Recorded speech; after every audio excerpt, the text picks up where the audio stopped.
If you managed to stumble onto Facebook mistakenly or otherwise, you've probably come into contact with the content of a very controversial magician.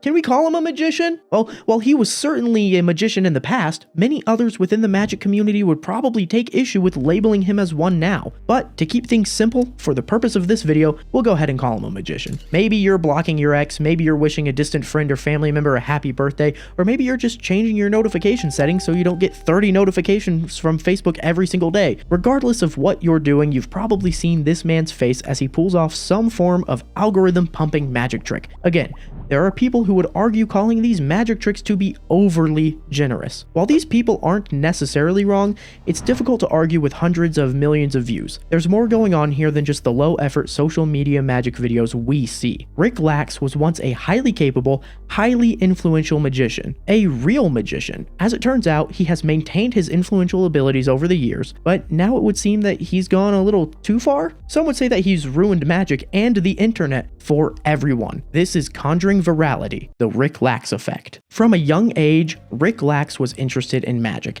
He discovered David Copperfield around the age of 5, and the great magician's work affected Rick deeply, creating a lifelong obsession and appreciation for the art form. However, Rick did not immediately enter the world of magic. He studied political science at the University of Michigan and eventually passed the Illinois bar. That's right. This guy's a full-blown lawyer. He went on to become the manager for the American rock band Tally Hall for some time, and he even wrote a few published books about Las Vegas. I didn't know that fact about Tally Hall, but when I was young, like 9 years old, I went to Puffy Ami Yumi. You guys remember that show? I went to their show and Tally Hall opened for them, and there's a song they have called Banana Man, and that's been stuck in my head every day. Whatever. Rick lived a more or less normal life.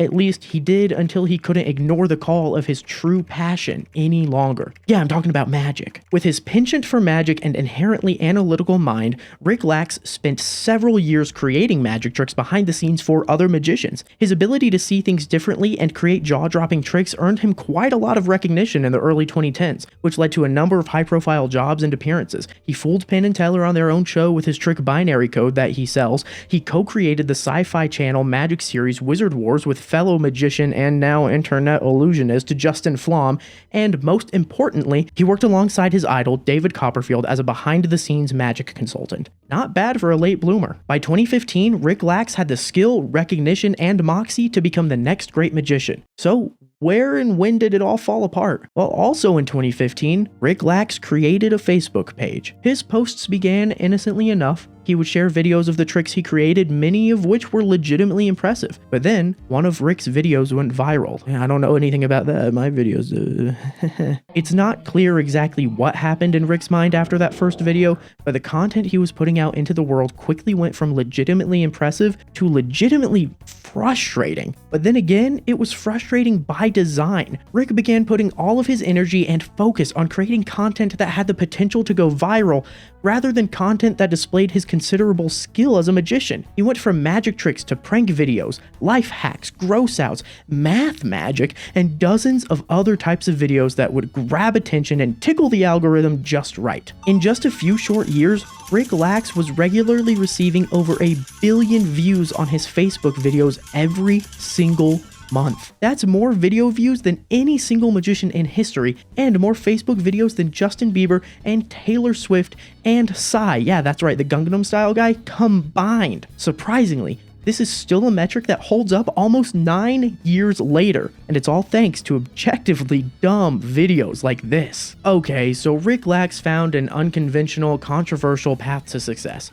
What's the big deal? Did this Dr. Jekyll and Mr. Hyde-like transformation make a difference in the grand scheme of things, or is this just a magician having fun? Well, at least on the internet, yeah, absolutely. In case you're new here, anytime someone finds success on the internet, there is an ensuing tidal wave of people trying to crack the code so they can copy that success for themselves. I've done it. Who doesn't want to make something that gets 1 billion views, even if it is on Facebook, of all places?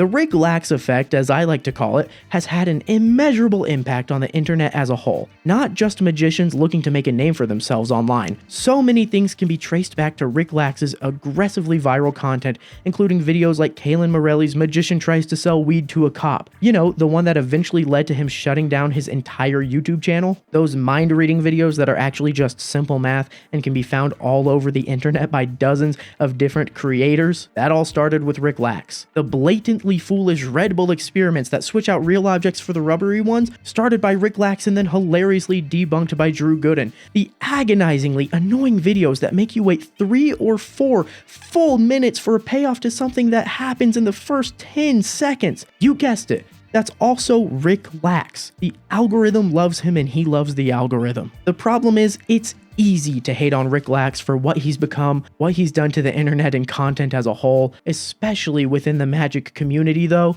He could have been a fantastic magician. He's created some really cool stuff. He worked with David Copperfield back before all that stuff happened. But while we seethe in silence behind our screens, Rick is out there running an entire network of channels with dozens of creators creating the same kind of viral content that made him a household name.